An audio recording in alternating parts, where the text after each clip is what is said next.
question number 3.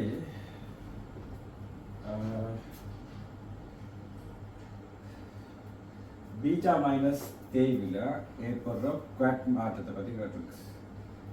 ரெண்டு விதமான தேய்வு கிடைக்கலாம். பீட்டா மைனஸ் தேய்வு சொல்கிறது இலத்திரன் கால மாதிரி தானே. ரைட், அதே மாதிரி பீட்டா ப்ளஸ் என்ன இருக்குது, பொசித்திரன் சொல்கிறது. கேட்ட கேள்வி இதுதான். இது ஒரு நியூத்திரன் புரோத்தனா மாறுற கூட பீட்டா மைனஸை காணும். ஸோ பீட்டா மைனஸ் தான் இலத்திரன் பார்ப்பாங்க. அதோட இலக்ட்ரான் நியூட்ரானோட ஆன்டி இலக்ட்ரான் நியூட்ரான் சொல்லுவது முரண் இலக்ட்ரான் நியூட்ரான். ரைட், இந்த வார மாற்றத்தை பார்த்தோம்னா நியூட்ரன் புரோத்தனாக மாறுது.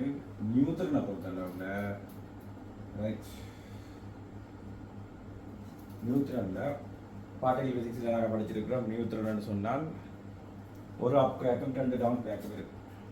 ஒரு அப் குவாக்கும் 2 டவுன் குவாக்கும் இருக்கு.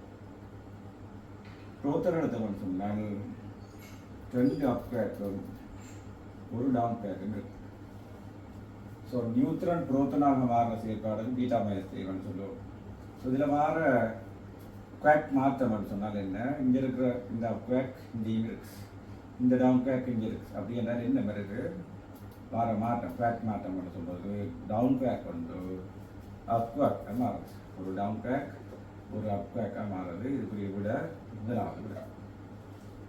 ஓகே, அதே நேரம் இப்படி கேட்டிருந்தாங்கடா பீட்டா ப்ளஸ் தேய்வின் போதும் ஏற்படுற குவாக் மாற்றத்தை கேட்டிருந்தால் அது புரோத்தன்ன்றது நியூட்ரனுக்கு மாறுறதுக்கு மாறப்பட நிகழ்கிற ஒரு நிகழ்வாக இருக்கும். இந்த டைமில் மாறுறது தான் அந்த பீட்டா ப்ளஸ் சொல்கிறது, ப்ளஸ் எலக்ட்ரான் நியூட்ரான் சொல்கிறது.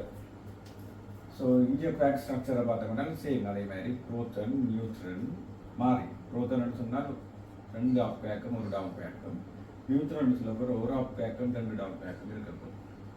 ரைட், அப்போ இங்கே இருக்கிற அப் குவாக் இந்த இருக்கு, இந்த டவுன் குவாக் இந்த டவுன் குவாக் இருக்குது. அப்படி என்றால் வார மாற்றம் குவாக் மாற்றம்னு சொல்கிறது. இப்படி கேட்டிருந்தான் அப் குவாக் டவுன் குவாக் அப்படின்னு சொல்கிறோம். பீட்டா ப்ளஸ் கேட்டிருந்தாலும் இப்படி வந்துருக்கு.